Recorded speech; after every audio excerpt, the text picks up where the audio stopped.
Hello friends, welcome to அதிமது channel. இன்றைக்கி நம்ம என்ன வீடியோ பார்க்க போகிறோம் அப்படின்னா எக் பாஸ்தா. வாங்க எக் பாஸ்தா எப்படி செய்கிறதுன்னு பார்க்கலாம். பாஸ்தாவில் நிறைய வெரைட்டி இருக்குது ஃப்ரெண்ட். அதில் நம்ம இன்றைக்கி பார்க்க போகிற வெரைட்டி எல்போ பாஸ்தா.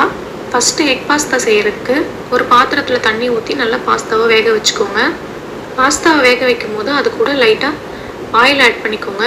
ஆயில் எதுக்காக ஆட் பண்ணிக்கிறோம் அப்படின்னா பாஸ்தா ஒன்றோட ஒன்று ஒட்டாமல் உதிரி உதிரியாக வரதுக்காக தான் ஆயில் ஆட் பண்ணுறோம்.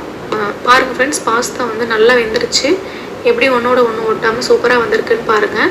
இப்போ இந்த டைமில் என்ன பண்ணிக்கோங்க, பாஸ்தாவை எடுத்து கையில் ப்ரெஸ் பண்ணி பாருங்கள். வெந்துருந்துச்சு அப்படின்னா அடுப்பு ஆஃப் பண்ணிவிட்டு பாஸ்தாவை ஃபில்டர் பண்ணிக்கோங்க.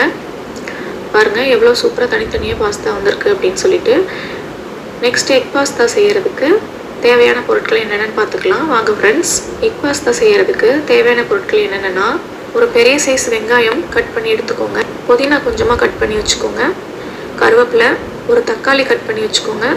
ஒரு 5 பல் பூண்டு கட் பண்ணி வச்சுக்கோங்க. இஞ்சி பூண்டு ரெண்டுமே சேர்க்கலாம். நான் இன்றைக்கி வந்து பூண்டு மட்டும் ஆட் பண்ணியிருக்கேன். அடுத்தது எக் பாஸ்தா செய்கிறதுக்கு மெயினாக என்ன வேணும், எக்கு. நான் 2 எக்கு எடுத்திருக்கேன்.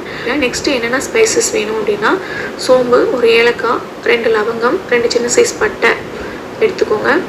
வாங்க ஃப்ரெண்ட்ஸ், எக் பாஸ்தா எப்படி செய்கிறதுன்னு பார்க்கலாம். எக் பாஸ்தா செய்கிறதுக்கு ஒரு கடாயில் ஆயில் ஆட் பண்ணிக்கோங்க.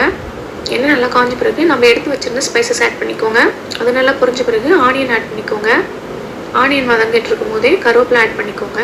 வெங்காயம் நல்லா பொன்னிறமாக வதங்கணும் ஃப்ரெண்ட்ஸ், அப்போ தான் அந்த ஃப்ளேவர் நல்லாயிருக்கும். அது கூடவே புதினா ஆட் பண்ணி நல்லா ஃப்ரை பண்ணிக்கோங்க. நெக்ஸ்ட்டு பூண்டு ஆட் பண்ணிக்கோங்க ஃப்ரெண்ட்ஸ். ஆட் பண்ணி நல்லா ஃப்ரை பண்ணிக்கோங்க. நெக்ஸ்ட்டு உப்பு ஆட் பண்ணிக்கோங்க ஃப்ரெண்ட்ஸ். பாஸ்தா குழந்தைங்களுக்கு ரொம்ப ரொம்ப பிடிக்கும் ஃப்ரெண்ட்ஸ். இது நிறைய டைப்பில் செய்யலாம். நாம் இன்றைக்கி செஞ்சுருக்கிறது பார்த்திங்கன்னா எக் பாஸ்தா. குழந்தைங்களுக்கு ரொம்ப பிடிக்கும், செஞ்சு கொடுங்க. அடுத்ததாக தக்காளி ஆட் பண்ணிக்கோங்க. தக்காளி கொஞ்சம் நேரம் வதங்கணும்.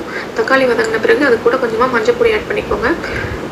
ஆட் பண்ணின பிறகு இது கூட நம்ம என்னென்ன பொடி ஆட் பண்ண போகிறோம்னா, மிளகுத்தூள், கரம் மசாலா, சிக்கன் மசாலா 3 ஆட் பண்ண போகிறோம்.